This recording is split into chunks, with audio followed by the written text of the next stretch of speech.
Alors, soyons honnêtes, Pierre-Maël, tous ceux qui profitent de ce jeudi de l'Ascension ne vont pas aller à la messe. Et pourtant, si ce jour est non travaillé, c'est pour se rendre à l'église et célébrer cette fête de l'Ascension, la montée au ciel de Jésus. Je vous donne un petit cours de caté. Et pourquoi ça tombe un jeudi ?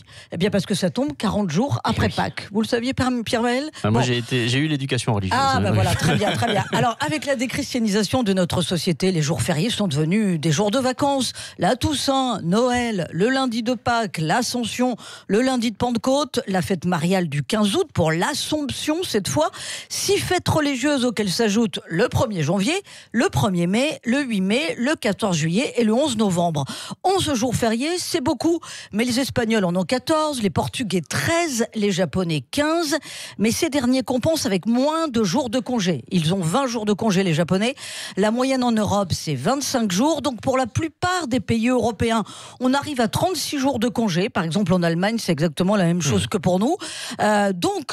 Seuls les États-Unis, en fait, proposent 10 jours fériés et 9 jours de congés payés, soit 19 jours de vacances. Donc, conclusion, la France, avec ses ponts du mois de mai et ses 11 jours fériés, n'est pas une exception malgré les clichés. Mais le MEDEF aimerait bien, comme c'est pas encore le temps des cigales, le MEDEF aimerait bien qu'il y ait moins de jours fériés, plus de productivité en France. Est-ce que c'est un argument recevable, Véronique Jacquier ? Alors oui, bien sûr, sur le papier, c'est recevable. Le coût pour l'économie française des 11 jours fériés s'élève à 2 milliards d'euros selon l'INSEE.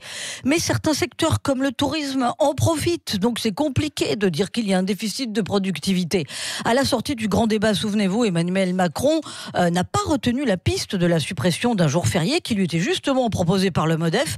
Il ne l'a pas retenu pour trouver une nouvelle source de financement. Et le 8 mai n'a pas toujours été chômé. Et d'ailleurs, les Français s'en portaient plutôt bien. Le 8 mai était férié, mais pas chômé après la Deuxième Guerre mondiale. Il est devenu en 1981 sous l'impulsion de François Mitterrand. Personne à l'époque n'a critiqué le fait d'avoir un jour férié en plus. Souvenez-vous, 81, c'était aussi l'instauration du fameux ministère du temps libre, le début de la société des loisirs. Aujourd'hui, nous avons changé d'époque. Évidemment, pas question de toucher à ces jours fériés. C'est d'ailleurs ce que nous disent les auditeurs de Sud Radio. Non, il n'y a pas de jour férié à 4, pas trop de jours fériés à 86%. Qu'est-ce qui change en fait aujourd'hui, puisqu'on a changé d'époque ? C'est que quand il s'agit de réclamer des jours fériés, c'est pour satisfaire les communautés juives et musulmanes. La fondation Terra Nova, proche du Parti Socialiste, a proposé de remplacer le lundi de Pâques et celui de Pentecôte par le Kippour pour les juifs et l'Aïd el-Kébir pour les musulmans. Le tout, bien sûr, au nom de l'égalité de notre République. L'UOIF aussi a demandé à avoir des jours fériés spécialement pour les musulmans. Alors, ce sont des propositions qui ne rencontrent pas beaucoup d'écho. Il ne faut pas que la question des jours fériés participe à la balkanisation de notre communauté nationale. Pour l'instant, on en est là. C'est donc l'avis de Véronique Jacquier sur ces jours fériés. Merci beaucoup, Véronique Jacquier. On en reparle bien sûr tout au long de cette matinale et puis le débat.